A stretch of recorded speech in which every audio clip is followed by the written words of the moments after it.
Seja muito bem-vindo e muito bem-vinda ao nosso canal e ao nosso escritório. No vídeo de hoje, nós vamos ter uma conversa séria sobre 4 assuntos e ao final do vídeo um bônus, que você só vai entender se ficar até o final. Você tem que assistir tudo para você entender esse bônus, senão não vai fazer sentido.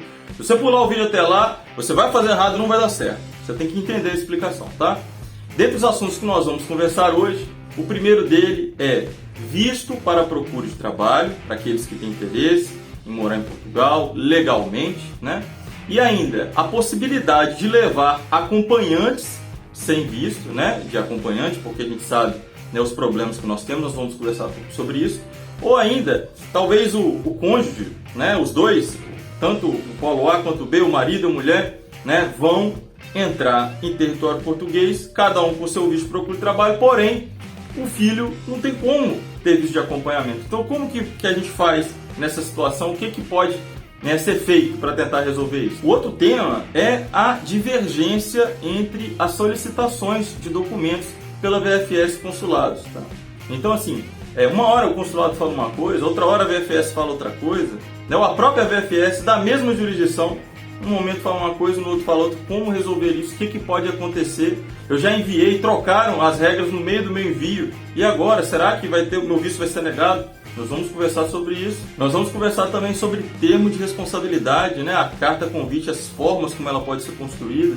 Se essa carta vale, se essa carta não vale. Essa carta tem que ser assinada com caneta vermelha, tem que ter adesivo da Hello Kitty, o que tem que ter? Nós vamos falar sobre isso. E também, por fim, nós vamos falar do bizu furado. Exatamente. E lógico, no final vai ter o bônus. Sai daí não.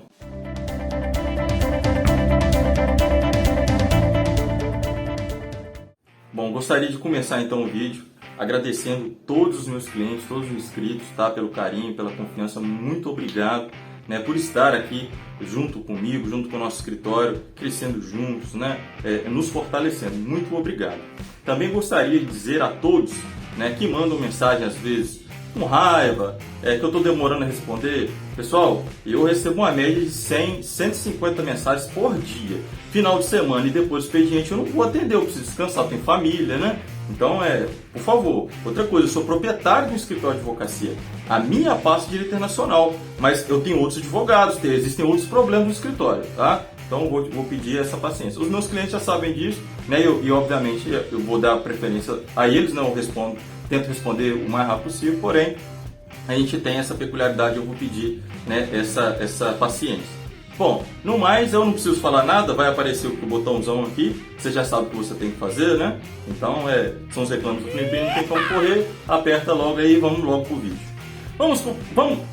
Vamos começar, pessoal, falando pelo último item, o bizu furado. O que é bizu furado? Bizu é um termo usado nos quartéis, né, das nossas polícias militares, das nossas forças armadas, né, que fala o seguinte, o rapazinho ali, ele inventa uma mentirinha, a mocinha inventa uma mentirinha e fala pro coleguinha. Aí o coleguinha passa pro outro, que passa pro outro, passa pro outro. Daqui a pouco aquilo ali virou uma regra. Tá todo mundo compartilhando aquilo e hoje, agora com o advento aí da tecnologia, tira print de uma coisa, print da outra, vai falando, olha aqui. Pessoal, tome cuidado, porque algumas informações podem ser fake, mentira. Uma pessoa inventa aquilo, ou pega até uma informação antiga, incrementa, para conseguir view, para conseguir like, tá? Então, primeira coisa, o bizu furado, sai fora disso. Segundo, ainda falando sobre bizu, existem algumas notícias que estão sendo veiculadas que realmente são verdadeiras. Agora, qual é o contexto dessa notícia? Como que essa notícia chegou até aquela pessoa? Eu vou dar um exemplo. Tem um e-mail sendo divulgado nas redes sociais, né, da VFS voltando atrás. Ela pediu uma coisa, depois ela voltou e agora é diferente. Você sabe se a pessoa que enviou os documentos enviou a pasta legal? Assim, bacana? Dá pra acreditar na história da pessoa? Gente, tem de tudo. Tem gente que falsifica documento, que altera as coisas, manda uma carta com 3 linhas. Quer dizer, às vezes a triagem ela se sente até assim na obrigação de criar um empecilho, porque aquilo ali não faz sentido nenhum, tá tudo errado, tá fora de ordem, ou que a pessoa enviou não tá legal, surgiu ali uma dúvida se aquilo é verdadeiro ou se não é, tá? Então toma cuidado, tá? Só a título de exemplo aqui para vocês ficarem mais tranquilos, tem pasta aqui que a gente enviou com 15 dias, com 7 dias, tá, de estadia. E passou. O que é passar? Se passou pela triagem do VFS, e vai ser analisado, você tem um número POSD. Esse lance de, depois do número POSD, voltar para a pessoa, olha, eu nunca vi isso. Eu já apliquei para muitos tipos de visto, tá? Com os meus clientes não aconteceu isso não, tá? E se eventualmente acontecer, tem como você consertar. Olha, sobre a questão da passagem de volta, né? Agora já adentrando ali, né, desse bizu furado, vou aproveitar aqui e puxar esse adendo. Sobre a questão da passagem de volta, sobre a questão de tempo de estadia, sobre carta, né, convite, o termo de responsabilidade. Afinal, como que isso tem que acontecer? Quais são as regras? Né? E eles podem ficar trocando essas regras da forma como eles querem? Olha só, eu já tenho um vídeo aqui falando sobre critério objetivo. Se você não viu, vai lá e dá uma olhada, tá bom? Para você entender um pouco melhor. Vamos supor, né, que determinada pessoa ali que estiver responsável na triagem dentro da VFS, quando ela pega a sua pasta, ela entende que a sua carta de intenção, na sua declaração de estadia, elas estão a contento, está ótimo, ele dá para entender perfeitamente, né? Entendi, ela só vai ficar 15 dias porque depois ela vai para outro lugar e tal, a profissão dela, explicou que, ok, passou, já foi lá, já remeteu para a autoridade consular, a autoridade migratória, ela vai chancelar, vamos supor que ela, né, se Deus quiser, vai chancelar o seu visto. Ótimo, beleza. Mas o seu colega fez a mesma coisa que você, só que a pessoa, ela entendeu, né, que agora não é só 7 dias, ou 15 dias, ou 20 ou 30 dias. 120 dias você tem que comprovar. E às vezes nem é só por conta da triagem, veio uma ordem de cima. E agora ela tem que fazer isso. Se está na mesa dela e ela tem que fazer essa alteração, e ela pediu para você pensa comigo, quanto você gastaria para tentar enviar seus documentos com 15 dias de reserva? E se passasse os documentos com 15 dias de reserva e o seu visto fosse aprovado, você não ia ficar feliz? Tá. Ela vai pedir para você emendar, você pode emendar pelo e-mail, pagando a digitalização ou mandando pelo correio. Vale a pena tentar com os 20 dias que está dentro da sua condição? Ou você acha que vale a pena já comprar de cara 120 dias se você nem sabe se o visto vai ser aprovado? Então essa é uma reflexão que eu deixo para você. Sobre a questão da passagem de volta. Existem várias formas de você tentar se organizar para você não tomar um prejuízo tão grande quanto a compra dessa passagem.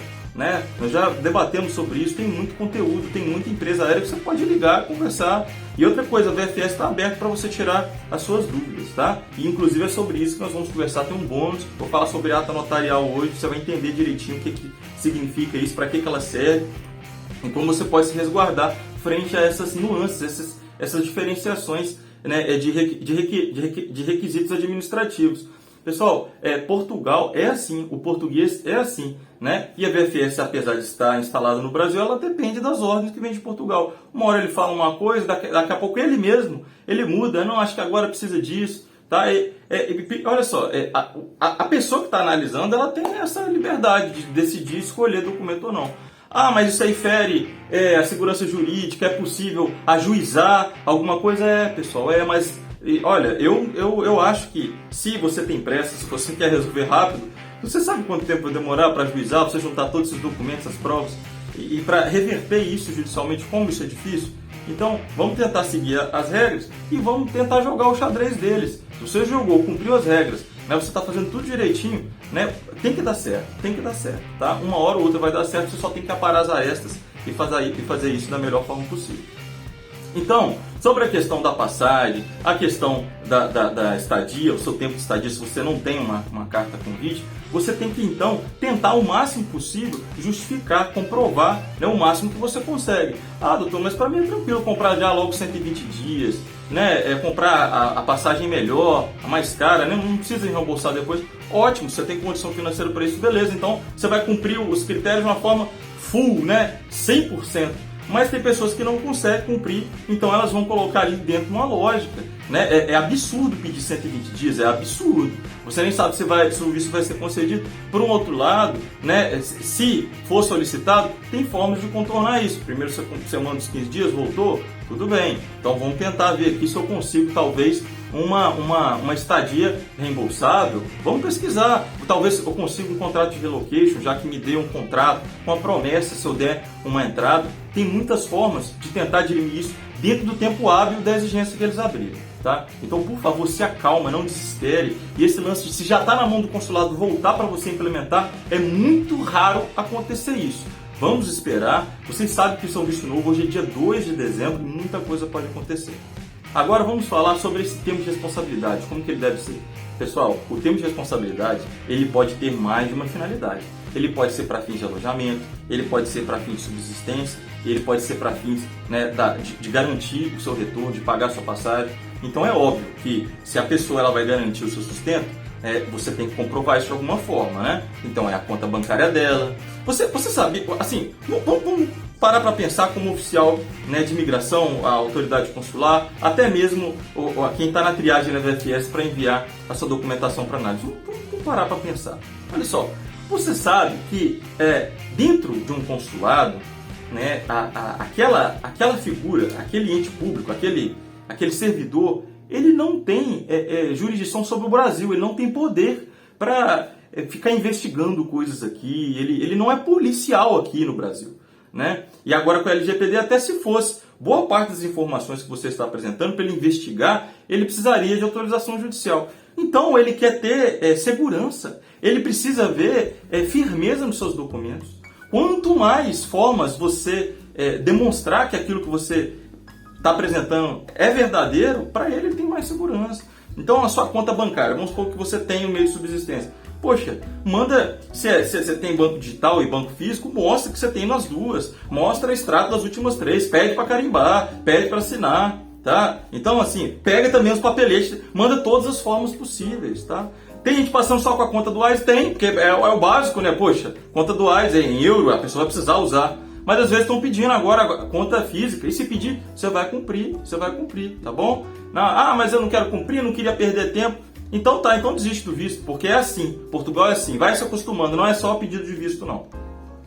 Agora, sobre a questão da pessoa em Portugal estar se responsabilizando pela sua subsistência.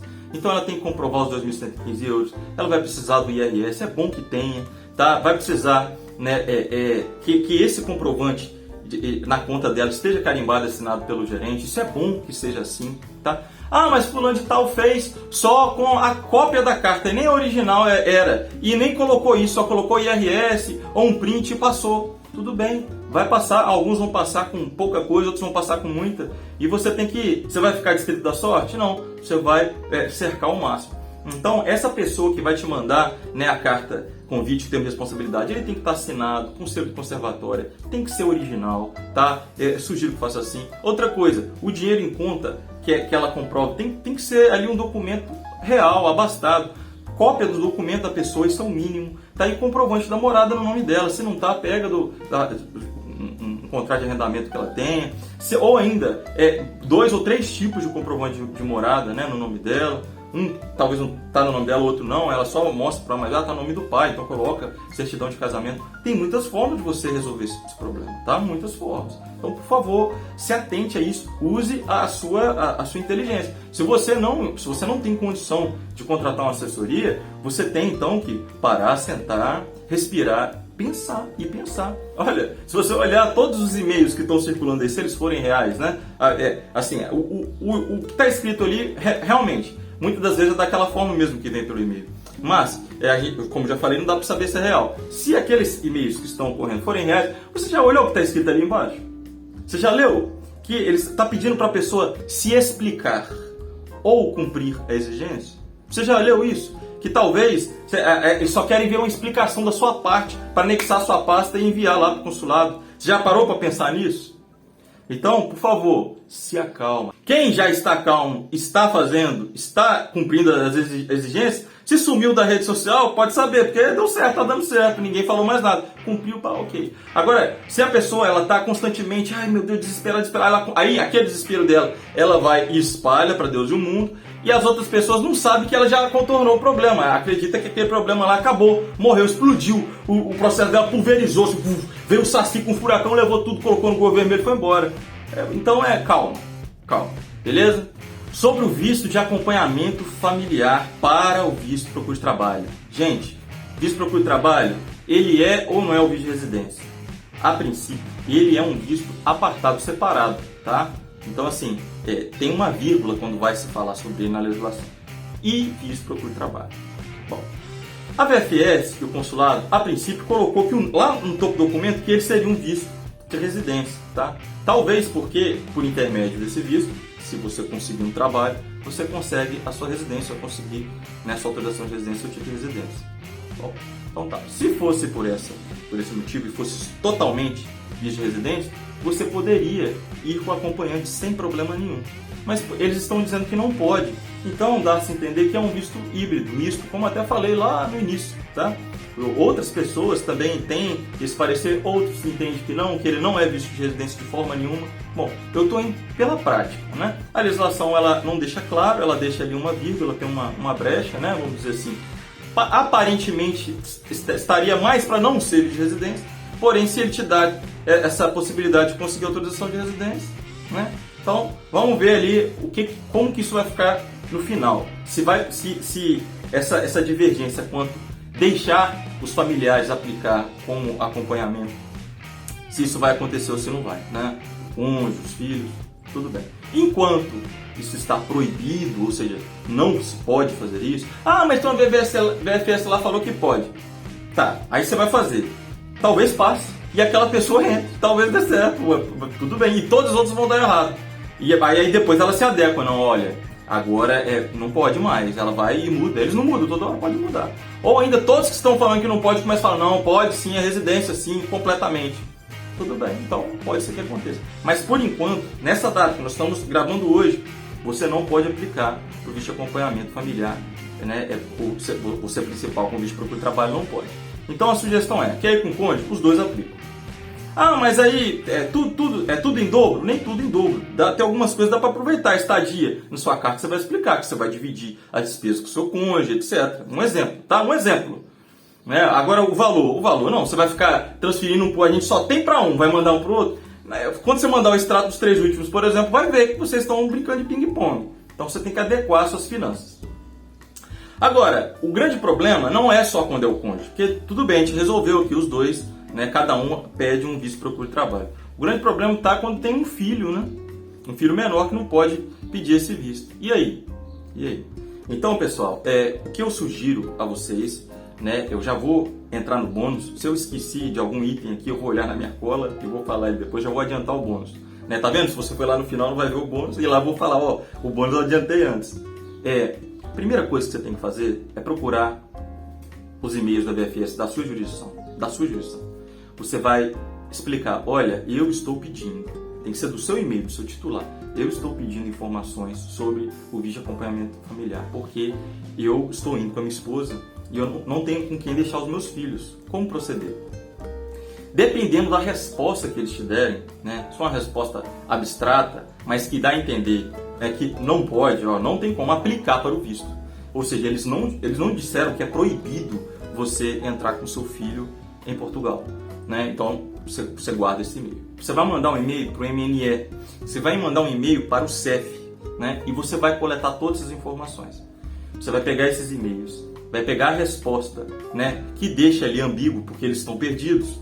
Você vai até um cartório, você vai fazer uma ata notarial e você vai apostilar em Haia.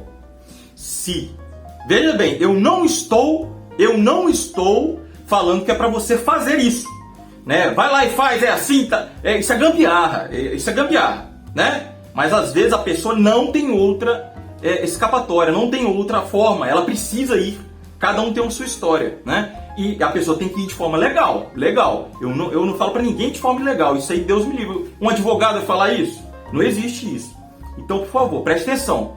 Você vai fazer essa ata notarial, você vai pegar o original, né? Com a apostila de Haia e a ata notarial com a apostila de Haia.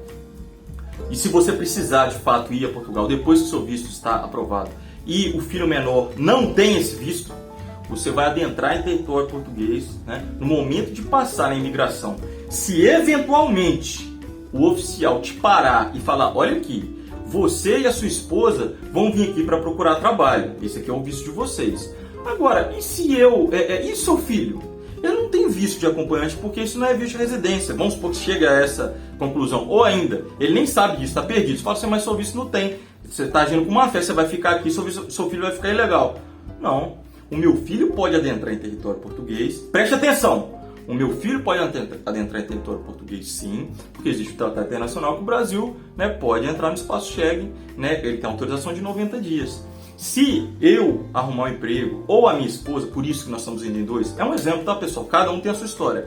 Nós conseguimos o trabalho, o outro se compromete a estender o visto. Ou o marido ali aguardar o momento de reagrupamento familiar, pode estender por mais 60 dias, né? Pedir para estender por mais um tempo.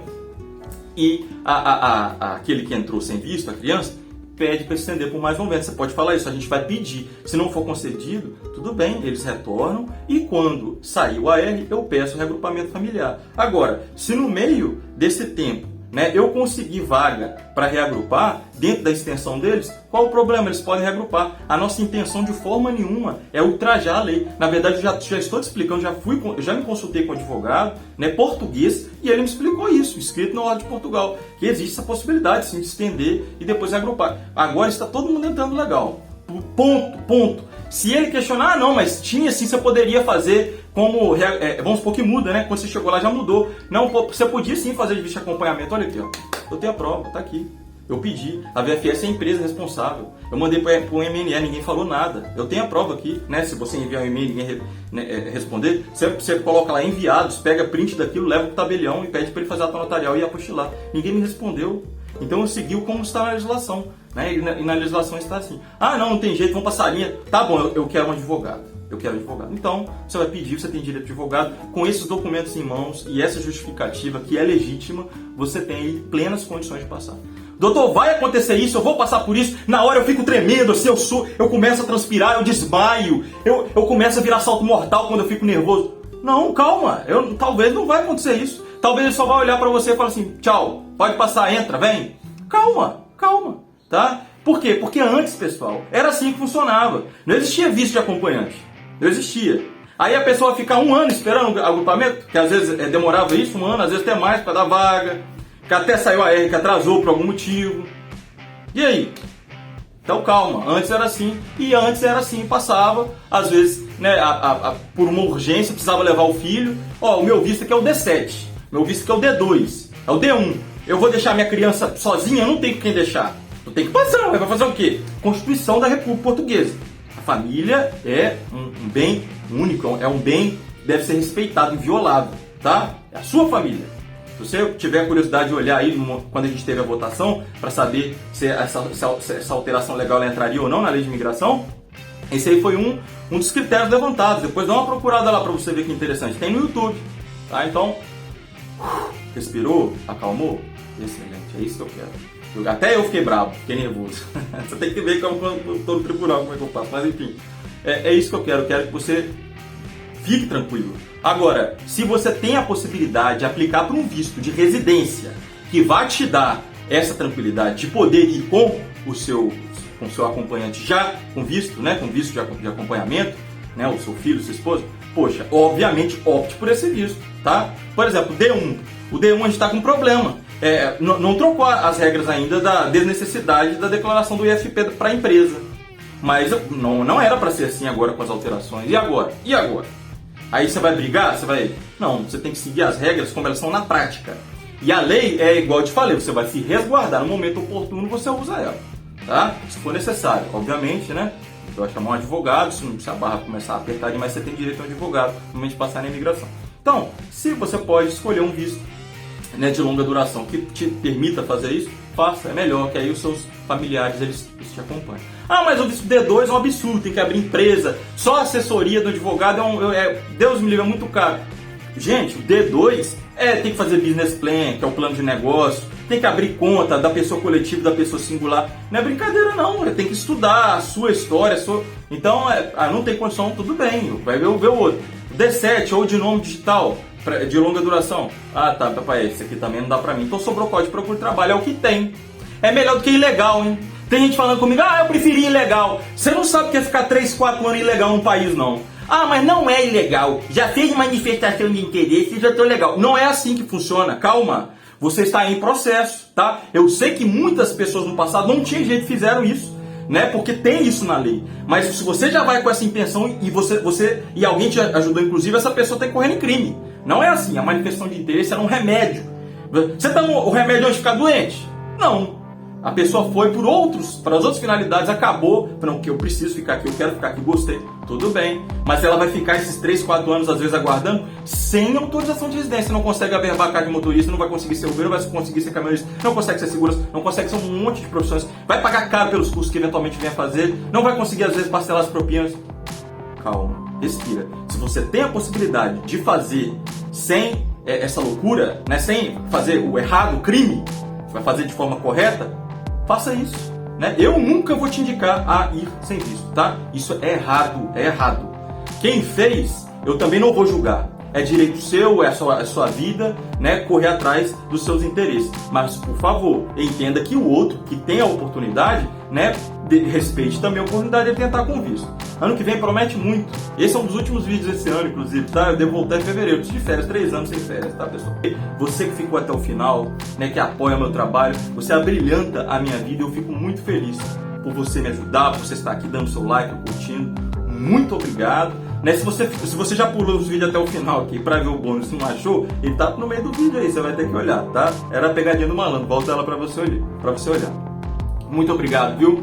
Mais uma vez, se eu esqueci alguma coisa, deixa nos comentários aí que eu faço outro vídeo depois para complementar, parte 2 dessa saga. Muito boa sorte para todos vocês que estão aplicando o visto para procura de trabalho. Corra atrás dos seus sonhos e sempre faça as coisas da melhor forma possível, de forma legal, tá bom? Até mais, valeu!